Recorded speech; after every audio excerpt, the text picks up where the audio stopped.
আসসালামু আলাইকুম, সবাইকে স্বাগতম টিউটোরিয়াল পয়েন্টের লেকচার ভিডিওগুলোতে। আজকে আমরা এসএসসি জেনারেল ম্যাথের দ্বিতীয় অধ্যায় সেট ও ফাংশন এই অধ্যায়টির অনুশীলনী 2.1-এর যে অঙ্কগুলো আছে সেগুলো সমাধান করার চেষ্টা করব ইনশাআল্লাহ। তো চলো শুরু করি।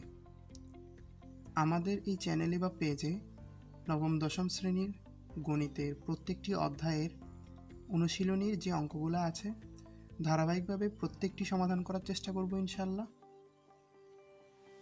আজকে আমরা সমাধান করব 2.1-এর 1 নং-এর ক। তাহলে আমরা প্রশ্নে চলে যাই। এখানে বলছে x এলিমেন্ট n হচ্ছে স্বাভাবিক সংখ্যা। x এলিমেন্ট n মানে বুঝাইছে x হচ্ছে n এর সকল উপাদান, যেন x² x এর মানগুলোর বর্গ গ্রেটার দেন 9 অপেক্ষায় বড় হবে, এবং x³ x এর মানগুলোর ঘন লেস দেন 130 130 অপেক্ষায় ছোট হবে। অর্থাৎ যে সকল স্বাভাবিক সংখ্যার বর্গ 9 অপেক্ষায় বড় এবং ঘন 130 অপেক্ষায় ছোট তাদের সেট। ঠিক আছে, তাহলে আমরা স্বাভাবিক সংখ্যাগুলো নেই। যেমন n equal to 1 2 3 4 5 6 ইত্যাদি ইত্যাদি, এভাবে যতগুলো সংখ্যা আছে সবগুলোই স্বাভাবিক সংখ্যা। তাহলে x equal to 1 হলে x equal to যদি 1 নেই তাহলে x square equal to 1 square, এককে বর্গ করলে একই হবে। কেমন? 1 9 অপেক্ষায় ছোট, তাহলে এটা কাটি দিব। এবং x³ 1³ এককে ঘন করলে একই হবে, লেস দেন 130। 130 অপেক্ষায় এক ছোট, এই ঘনের মানটি সঠিক হওয়া সত্ত্বেও আমরা এই x = 1 নিতে পারবো না, কারণ উভয় ক্ষেত্রে প্রযোজ্য হতে হবে। x এর মানটা উভয় ক্ষেত্রে বর্গ এবং ঘন উভয় ক্ষেত্রে প্রযোজ্য হতে হবে। তাহলে x = যদি 2 হলে x² = 2 স্কয়ার, 2 কে বর্গ করলে 2 2 4, 4 9 অপেক্ষায় ছোট, তাহলে এই মানটি আমরা কেটে দেব। এবং x³ = 2³ 2 কে ঘন করলে 2 3টার গুণফল 2 2 4 4 2 8, মানটি সঠিক। x = 3 হলে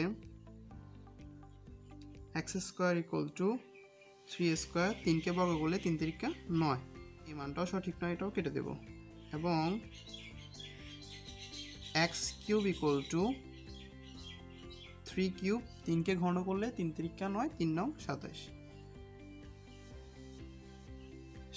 130 অপেক্ষায় ছোট, এটি সঠিক। এবার আসো x = 4 হলে x² = 4 স্কয়ার, 4 কে বর্গ করলে 4 4 16 16, আর 9 অপেক্ষা 16 বড়, এই মানটা সঠিক বর্গের ক্ষেত্রে। এবং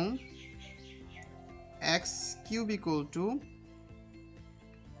4³ 4 কে ঘন করলে 4 4 16 4 16 64 64, লেস দেন 130, এটাও সঠিক। 130 অপেক্ষায় 64 ছোট। তাহলে আমরা একটা মান পেলাম x = 4, যেটা বর্গের ক্ষেত্রেও সঠিক, ঘনের ক্ষেত্রেও সঠিক। তারপর আসো x = 5 হলে x² = 5 স্কয়ার, 5 কে বর্গ করলে 5 5 25, 9 অপেক্ষায় 25 বড়, এটা সঠিক। এবং x³ = 5³ 5 কে ঘন করলে 5 3টার গুণফল 5 5 25, 5 25 125, এটাও সঠিক। 130 অপেক্ষায় 125 ছোট। সুতরাং আমরা দুইটা মান পেয়ে গেলাম, একটা হচ্ছে 4, একটা হচ্ছে 5, যেটা বর্গের ক্ষেত্রেও সঠিক, ঘনের ক্ষেত্রেও সঠিক। এরপর আসো x =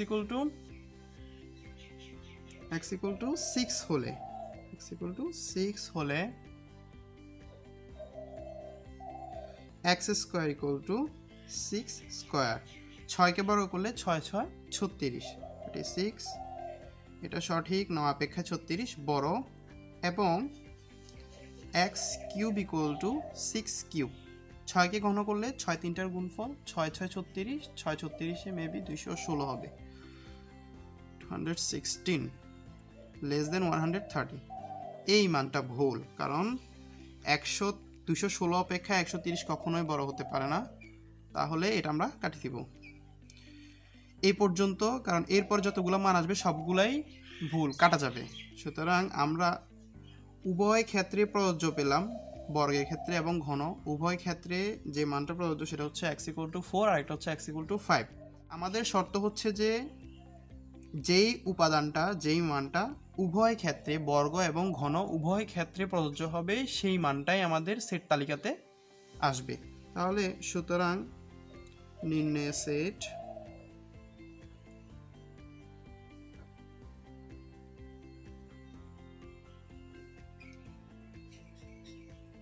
কি লিখবো, x এর মান কোনটা কোনটা 4 এবং 5, এই দুইটা মান উভয় ক্ষেত্রে প্রযোজ্য।